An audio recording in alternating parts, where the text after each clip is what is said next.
When it comes to long-range bombers, the Air Force has a pretty small menu to choose from. By the 2030s, there'll be just two: the B-21 Raider and the B-52 Stratofortress, the workhorse for all kinds of duties, from dropping conventional bombs to carrying nuclear payloads. But with just two airframes to choose from, the Air Force has to make sure both models are always flying, and will do so for the next 3 or 4 decades. To do that, it has to continually train new B-52 pilots and crews. For a look at what that's like, and what it's like to be inside one of these bombers, we recently got a ride from the 11th Bomb Squadron, part of the Air Force's B-52 Formal Training Unit. For the flight we're going on, one of the main purposes is to train new crew.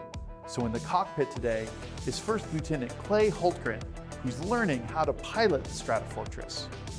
First up, taxi and takeoff, of course. The crew of the Red Gremlin 2, as this plane is nicknamed, get the bomber lined up for departure. Notice. ILS runway 33 approaching use. Departing runway 33. Alright, in the right turn, needles to right, balls to left, 1, 2, 3, increasing, turn subject spot. 5, you are clear for takeoff, change departure, see ya. Scout 93 heavy flight, clear departure. Cleared, takeoff, switching departure, go. Next on the list, getting into formation with a second B-52.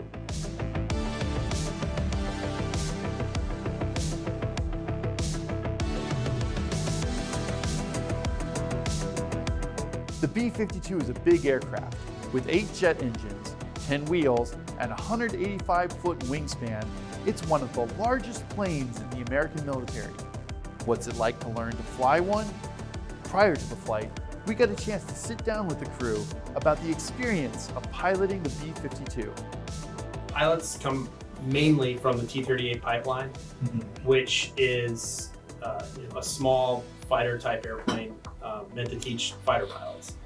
It does provide a lot of good things that they learn, but it's not a one-for-one transition. Yeah, I think feeling-wise, the biggest difference coming from the 38 was mainly just the whole purpose of the 38 is kind of training you for like fighters. So you're pulling a lot of G's, you're talking about, turn circles and all this stuff, versus the B-52, it's like, it doesn't do that same job. So you're not feeling a lot different in the seat, but it's a lot more task oriented, I would say. Usually in a T-38, a lot of it is up to you, like whether there's an emergency or you're talking interplane or with an agency. A lot of that, it's like, I know it's up to me, it's my responsibility. But here in the B-52, since the responsibilities are kind of split between the crew, like you can't just do it yourself and make a split decision. You kind of have to work with the crew, which I think is probably one of the hardest things as a new pilot. Back in flight, the next task is a delicate one: aerial refueling. A B-52 can stay aloft for 18 to 36 hours, maybe even longer if necessary, to provide the Air Force a global reach. But often, it needs a mid-air fill-up, so refueling is essential.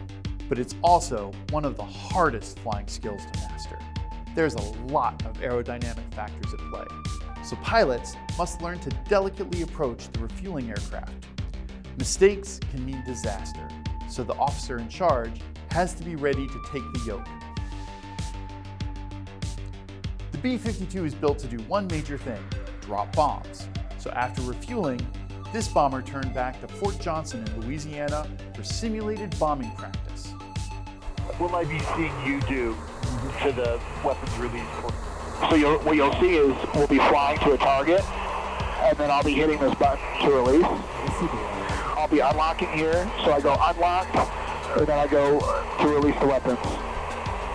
When you hear like weapons hot, that's me unlocking the weapons. It's basically taking the safety off the gun, and then this is pulling the trigger.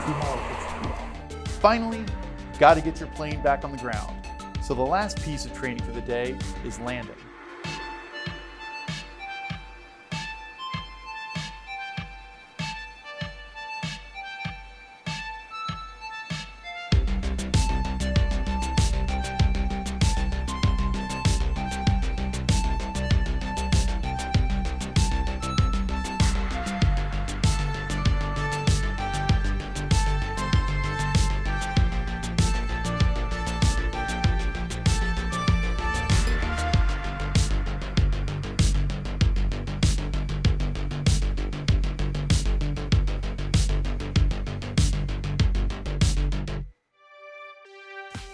The US Air Force is rapidly advancing.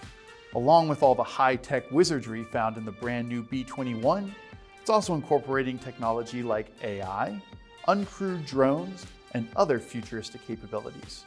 But for now, it also has the old standby, the decidedly not futuristic B-52 Stratofortress. It's old, it's heavy and weathered. Instead of space-age materials and 3D screens, it's all gray steel and aging dials. But it's also tried and tested, and the Air Force is going to keep it going as long as it can, potentially edging up to that 100 years in service benchmark. Will it make it there? Time will tell. We'll be covering it along the way. For Military Times and Defense News, I'm Stephen Losey.